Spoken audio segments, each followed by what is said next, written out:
여러분 반갑습니다. 정박사입니다. 다들 오늘 시장 대응 잘 하셨습니까? 반도체 섹터를 보면은 나쁘지 않았던 시장인 것 같기도 하고 아닌 것 같기도 한 그랬던 시장이었던 것 같은데, 참 오늘 시장만 놓고 보면 여전히 2차 전지가 많이 떨어지면서 지수는 참 답답한 흐름을 보이고 있지 않나라는 생각이 듭니다. 어, 오늘 장 후반에는 개인적으로 매매를 하면서 굉장히 좀 조심스럽게 시장을 좀 바라봤었던 것 같고, 특히 이제 반도체 중에서 흔히 말하는 이 AI 반도체, 온 디바이스 AI 필두로 한 종목군들에 대해서는 제가 우리 회원님들한테도 그런 말씀을 드렸습니다. 제주 반도체의 투매가 정말로 멀지 않은 것 같다. 오후에 발생을 해야 되는데, 사실 언제 떨어질지 이거는 초읽기에 들어가 있는 상태인데 생각보다 굉장히 강한 흐름인 것 같다라는 말씀을 좀 하면서 오늘 장을 계속 지켜봤었는데요. 장 막판에 일부 투매성 물량은 분명히 발생은 하기는 했습니다. 근데 제 기준에서 봤을 때, 와, 이거는 투매도 아니죠. 이거는 하락도 아닌 하락이 나왔기 때문에 별로 많이 빠지지도 않은 흐름에서 좀 마감이 됐었는데요. 사실 제가 어제 방송에서 그런 말씀을 드렸습니다. 대한민국 시장에서 10배 가고 나서 폭락을 안 한 종목이 없다. 일단은 한 번은 폭락을 하고 나서 다시 올라가는 일이 있더라도 일단 한 번은 두드러 맞고 출발하는 게 대부분의 종목군들에서 발생을 하는 상황이다 라는 말씀을 드렸는데요. 일단 제주 반도체의 경우에는 3,900원 정도의 스타트를 끄는 거죠. 3,900원 정도에 끊었고, 사실 기준봉이 만들어진 가격대는 4,000원에서 출발을 했기 때문에 정확히 말을 하자면 4만원을 찍어야 이게 10배를 갔다라고 볼 수 있습니다. 그렇지만은 연봉 기준에서 봤을 때 이미 템버거를 달성한 종목이고, 또한 단기간에 불과 3개월 만에 이룩한 엄청난 상승의 중간에 엄청 큰 낙폭도 없었죠. 저도 마지막 이 상승하기 전에 이 종목을 마지막 이 급발진을 위해서 종목을 잡고 싶었었는데 그때 종목을 잡지 못하니까 제주 반도체를 끝내 이제 크게 먹을 기회를 많이 놓쳤던 것 같은데, 저는 낙주를 참 좋아합니다. 또한 제가 영상을 만들고 이제껏 방송을 하면서 중간중간 여러분들한테 낙주에 대한 원리와 이론에 대해서도 참 많이 이야기를 했던 것 같은데요. 그거 기반해서 오늘 간단하게 이야기를 해보죠. 낙주라는 거를 제가 여기다가도 좀 적어 놓긴 했는데요. 이걸 누가 쉽게 리딩해 줄 수 있겠습니까? 저도 매매를 할 것이지만 사면서도 이제 이 급등락이 큰 종목은 당연히 쫄릴 수도 있는 것이고, 쫄리더라도 어느 정도 구간에서는 비중을 분명히 집어넣겠죠. 왜? 상승이 강한 종목은 이제 하락도 크긴 하겠지만은 낙폭과대라는 거는 강력했던 종목이 낙폭이 굉장히 크게 떨어질 때 이러한 종목이 그냥 올랐겠습니까? 누군가의 의지에 의해서 종목이 이렇게 올랐다면은 그러한 사람들도 팔아먹기 위해서 이 롤링이라는 걸 합니다. 이 팔아먹기 위해서 그냥 원웨이로 떨어진다? 이게 롤링이 없이 떨어진다? 그거를 누가 받겠습니까? 롤링이 분명히 필요하죠. 그래서 종목이 이 낙폭과대가 발생을 하고 거기서 반등을 하고 하는 일련의 과정들이 만들어지는 이유는 이제 많이 올린 사람이 이거를 판단하고 해서 이렇게 올리는데도 분명히 돈이 많이 들었을 거란 말이에요. 많은 돈들이 들어서 걔네들도 평단가가 올라갔을 것이고, 팔아먹기 위해서는 중간에 이렇게 해야 개인들이 올라가네 하고 잡는 과정 속에서 이 롤링을 만들어야 이 안에서 보유하고 있던 사람들이 팔아먹을 수 있는 겁니다. 그렇기 때문에 사실은 낙주라는 게 위험하면서도 악재가 없다면은 굉장히 고수익, 굉장히 단기 고수익의 하이 리스크, 하이 리턴 매매가 되는 거죠. 그래서 간단하게 정리를 좀 해보겠습니다. 일단 그 밑에 보면 제주 반도체인데요. 제가 여기다가 이제 구간은 좀 적어놨어요. 이거는 사실 낙주의 기준에서는 조금 덜 하지만은 아직 본격적인 투매는 안 나왔는데 아마 내일 정도 나오지 않을까 생각이 들어요. 시가 개파락 이후에 반등하고 다시 재차 떨어지면서 중간중간 반등하면서 하는데 이 구간 마디마다 들어가서 뭐 짧게 끊어 가시고 음봉이 한 2음봉 정도 나왔을 때 보시면 좋겠다 생각이 듭니다. 여기에 이제 제가 차트를 과거 종목군들을 쭉 빼놨는데요. 뭐 위메이드 같은 경우도 단기간에 얘는 한 4개월에 걸쳐서 10배가 올랐는데요. 고점 대비해서 이때도 한번 투매가 나왔어요. 이때 한 27% 정도, 이때도 20 몇 프로 정도 투매가 나오고 올렸고, 파동으로 놓고 보면은 뭐 1파, 2파, 뭐 2파, 3파가 되는 건데, 여기에서 꼭 헤드앤숄더 비슷하게 만들죠. 주가는 강하게 연 이틀 빠지면서 단기 30%가량 빼고 이 하락폭의 절반을 되돌리면서 낙폭이 나왔고, HLB 가남 뭐 인상 뭐 디자인 잘못해가지고 한가 맞고 급락했다가 쭉 오랜 기간 횡보 이후에 쇼커버링에 의해서 단기간에 폭등을 했습니다. 이 당시 9,000원대 8,000원대 있던 종목이 여기서 만원을 넘어가기 시작하더니 폭발적으로 올라가던 시절이 있었죠. 그래서 거의 단기간에 10배 가까이 올라왔던 HLB도 마찬가지로 급락을 세게 합니다. 첫날 이런 틈에 올라왔다가 그 다음날 개파락 이후 빠르게 좀 반등하고 떨어지죠. 그 다음에 3분봉까지 갔다가 본격적으로 반등해서 대략 30% 정도, 얘는 고점 대비 3일간 마이너스 41% 떨어졌었고요. 얼마 전이죠. 작년에 네, 우리 대한민국 시장을 완전히 네, 아도쳤던 에코프로, 지금은 굉장히 힘든 모습에 있는 종목이지만은 이 종목 단기간에 종목도 이 구간이 7만 얼마에 기준봉이 만들어졌었어요. 이때 7만 얼마에 만들어졌고 평균적으로 8만 원대, 7, 8만 원대 움직였던 종목이 최초 거대 투매가 나왔던 거는 80만 원. 80만 원에서 첫 번째 투매가 발생을 합니다.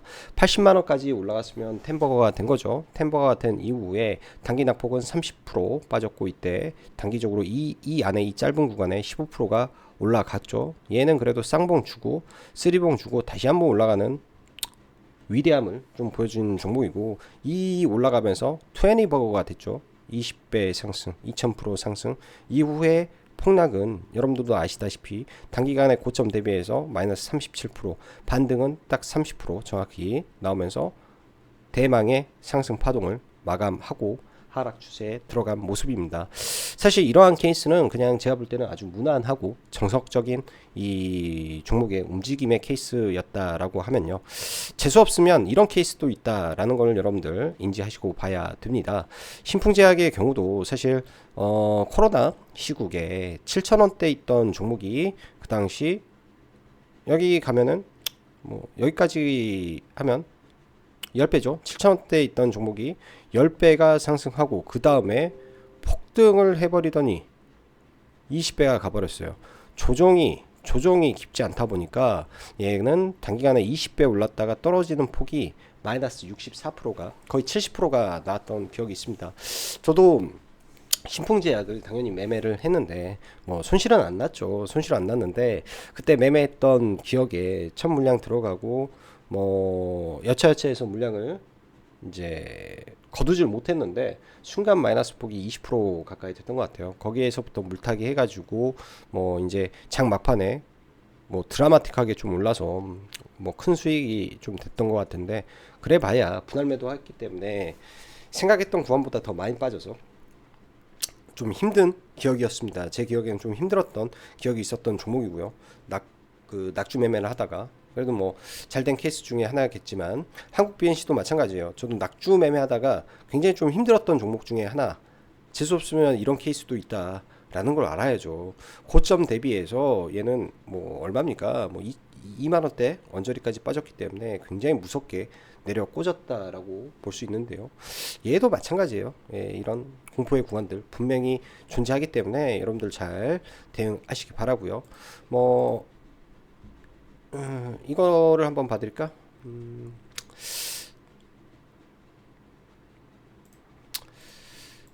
저는 낙주 전용 이런 차트가 있습니다. 낙주 전용 차트를 과거에 다 만들어 놨는데요. 보면은 기본적인 낙주는 저는 33%, 50%, 60%, 70% 이렇게 놓고 보는데요. 그래서 기본적으로 이제 내일 이 정도 흐름에서 여기까지 단기간에 떨어지면 33%, 30%대부터는 일단은 반등은 나온다. 라는 관점으로 보는 거고, 이게 이제 뭐 에코프로에 넣어볼까요? 에코프로에 이런 거예요.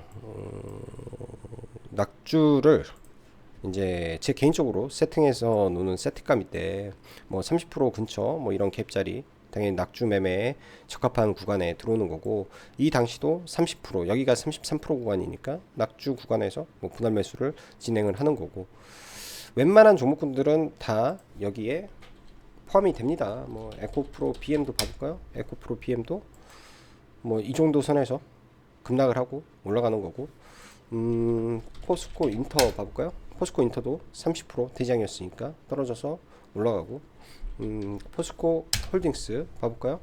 얘는 좀 무거워서 또 그만큼 많이 안 올라서 이 정도까지 떨어지지 않고 반등이 나온 거고, 얘는 케이스가 안 되는 거고, 포스코 DX 포스코 DX도 굉장히 급등하고 여기서 툼에 나오면서 이렇게 빠졌죠. 뭐 이 언저리에서, 그러니까 이게 지금 33% 구간이니까 33에서 37% 구간에 이런 흐름이 많습니다. 보통 33에서 37%, 여기가 3%니까 더하면 37%죠.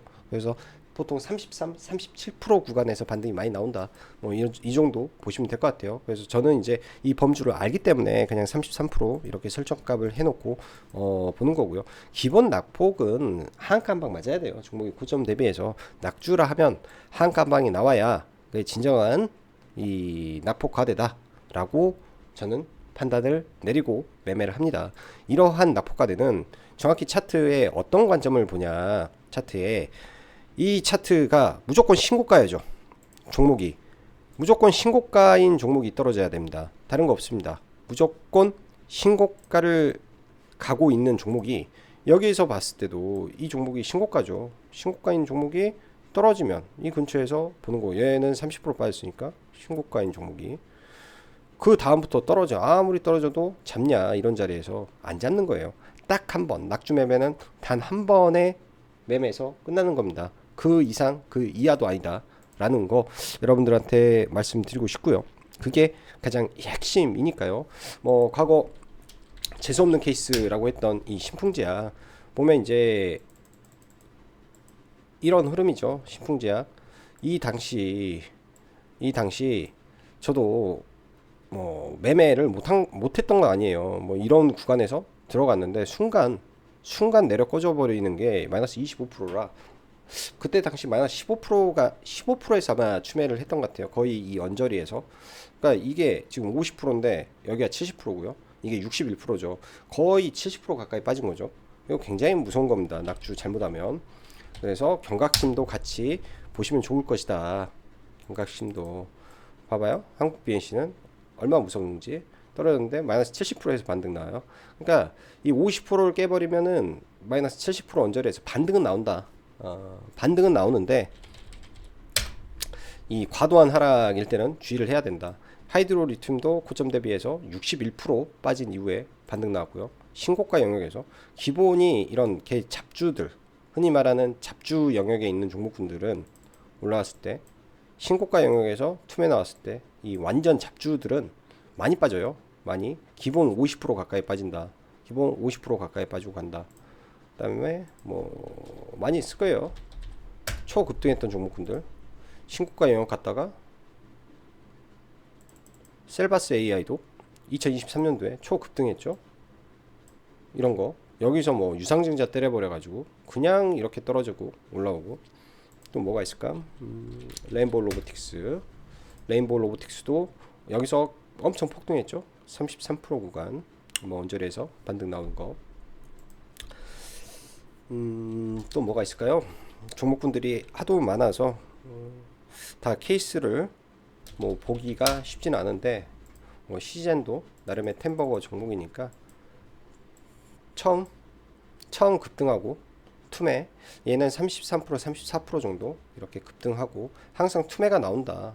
이렇게 여기도 급등이잖아요. 급등하고 33%, 그다음에 쭉 올라가서 거의 얘도 2만원대 출발했던 시젠도 만원, 5천원대 출발했으니까 단기간에 7배 올라간 이후에 급락, 이런 갭 언저리. 그래서 보면은 이거는 하나의 참고 자료로 생각을 하시고 제주 반도체를 보시면 좋을 것 같습니다. 일단은 올해 뭐 시장에 말 그대로 히어로 종목이 제주 반도체죠. 말 그대로 시장의 히어로 종목이 제주 반도체고, 뭐 의미 있는 구간이라고 하면 이런 갭 구간이 있을 것이고요. 뭐 단기적으로 그다음에 이평선이 될 것이고요. 너무 세게 떨어지면 21 이평선이라든지 이런 군데군데 구간들이 존재합니다. 그래서 지지를 해줄 수 있는 명확한 근거가 있는 자리들을 파악하고 그 다음에는 분봉을 설정해서 분봉에서 내가 어떤 기준에서 볼지를 보는데, 저 같은 경우에는 아마 이게 반등하고 올라가서 뭐 각 포인트 만들어진 자리에서 아마 도전을 해 볼 것 같습니다. 아마 매매는 무조건 할 거예요. 무조건 여러분들. 그렇기 때문에 내일 오전에 개파락 이후 반등할 때 추격 매수하지 말고 떨어져서 바닥 잡는 거 확인하고 한번 소액으로 연습 삼아 해 보시는 것도 하나의 경험상으로는 나쁘지 않을 것 같다 생각이 듭니다. 자, 도움 되셨으면 좋아요, 구독 많이 눌러주시고요. 네, 오늘도 여기까지 짱구 박사였습니다. 감사합니다.